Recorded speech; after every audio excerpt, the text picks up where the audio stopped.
At the end of September 2024, China tested an intercontinental ballistic missile into the South Pacific and notified the United States before the launch.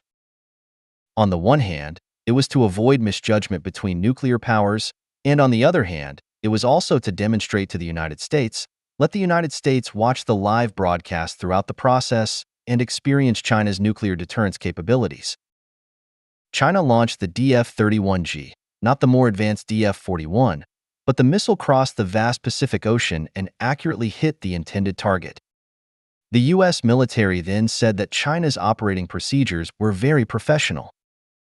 In recent years, China has the longest range, the most open process, and the highest degree of completion in the intercontinental missile tests of nuclear powers. Many U.S. military experts have also called for an inspection of the nuclear warheads left over from the Cold War to see if they still have real strike capabilities. In November 2024, when the U.S. aircraft carrier battle group entered the South China Sea for free navigation again, China sent a target ship near the U.S. aircraft carrier battle group and then launched a DF-21 ballistic missile from Zhejiang province to sink it. This move is considered to show the Americans China's ability to strike aircraft carrier battle groups from a long distance, which is full of warning. China has been demonstrating its various capabilities in recent years. For example, more than a decade ago, China launched a missile to destroy a retired satellite to demonstrate its space warfare capabilities. China also tested launching ballistic missiles from underwater through nuclear submarines to demonstrate its secondary nuclear strike capability. Many media outlets are worried that China's actions will escalate the Sino-US confrontation and trigger a Sino-US war. However, in fact, these actions of China are precisely to avoid war.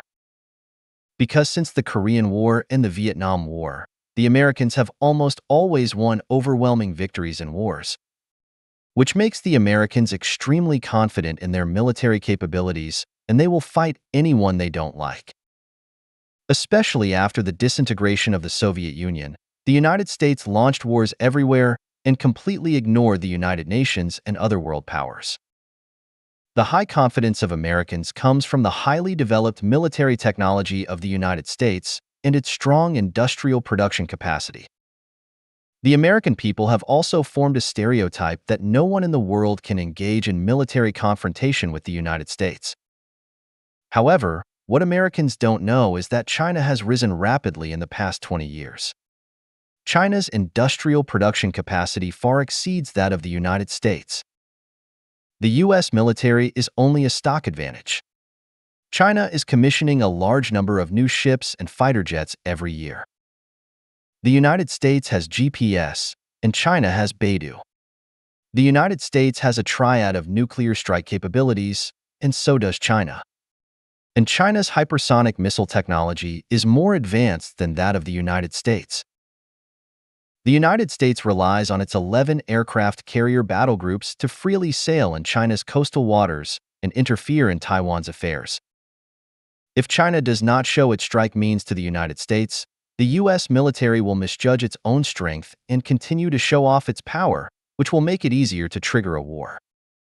In fact, some people in the U.S. military have complained in Congress that the United States' over-reliance on aircraft carriers will lead to a huge crisis in future wars, because China can solve the problem with a dozen ballistic missiles.